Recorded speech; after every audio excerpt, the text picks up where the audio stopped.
What keeps you from flourishing? Ano ba ang dahilan na hindi ka magbunga ng marami itong kapanahonang ito?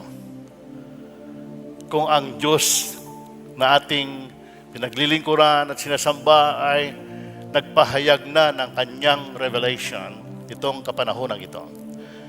The revelation are specific words of God, a specific word of God.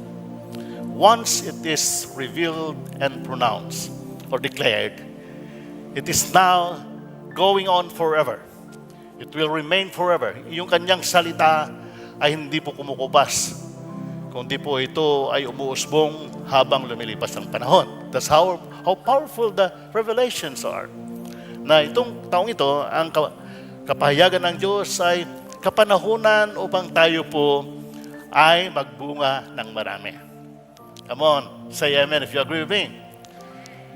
For every season, or for every event, there is a season and a purpose under heaven. Na yung gagawin ng Panginoon ay may kapanahunan. Na itong kapanahunang ito ay lahat tayo ay magbunga ng marami. Kapahayagan ng Diyos ito sa ating pamilya. Marami po kaming tanim na puno ng bungang kahoy. May tanim ako na gayabano, may tanim ako na mga suha, at may tanim din ako na avocado. Diyan lang sa Heaven's Portal. May tanim na mga mangga. At may tanim din ako na kalamansi. Sa maraming panahon, hindi nagbubunga ito eh. Oh. Eh, may nakapagsabi sa akin ay, pakuan mo, ano? Lagyan ko ng pako. Kung ano, parang superstitious yun Pero sabi niya, subukan mo lang, baka magbunga. Pero itong taong ito, nagbunga yung mga mangga eh. Nagbunga, first time. Nagbunga rin yung gayabano. Tapos yung avocado nagbunga na noon, nagbunga na naman. Pati yung mga nakita ko na hindi nagbubunga ng mangga sa likuran namin, ngayong taong ito ay nagbunga. Kapanahunan. Dumating yung kapanahunan na magbunga nila. Mahalaga po yung kapanahunan. Na kapag sinabi na ng Diyos, kapanahunan mo na ito. Na ikaw ay magbunga ng marami. Hindi po nagbibiro. This is a revelation from God. That once you believe, the revelation will stay in your heart forever. It will be a part of you. Na hindi mo na ito maaring pasubalian because the revelation, once you believe, ay epekto sa buhay mo. Hallelujah!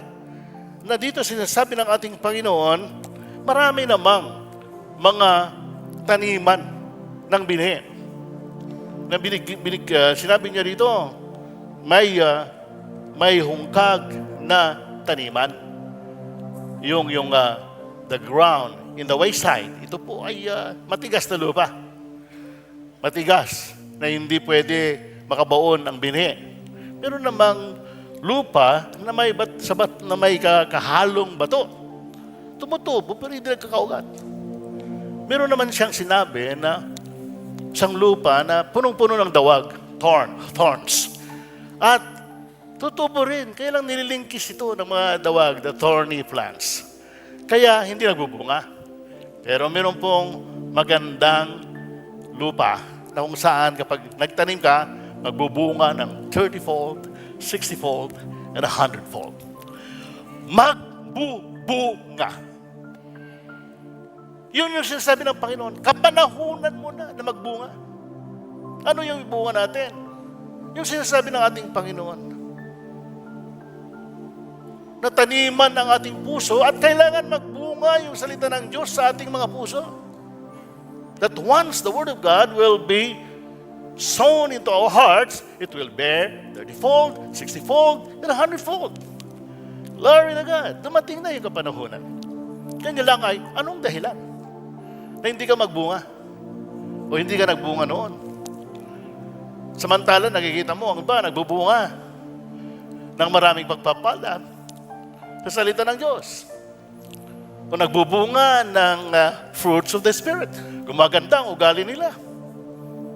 Meron silang galak, meron silang kapayapaan in the midst of troubles, In the midst of crisis, in the midst of conflicts, ito naman yung mundo natin, punong-puno ng conflicts and tribulations. Pero yung mga naniniwala sa salita ng Diyos ay nagbubunga ng magandang mga attitudes. Like love, they learn how to love in the midst of hatred, in the midst of conflicts. Nagbubunga. Nagbubunga ng kapayapaan. In the midst of troubles, they know how to enjoy peace. O kaya, ang galak ng puso, na kahit marami pong mga challenges in life na mabigat, ay nakangiti pa rin. Do you like that? Nakangiti pa rin. At lahat naman tayo may hamon sa buhay, di ba ba? Kung wala kang hamon, ay baka kaibigan mong diablo, di ba?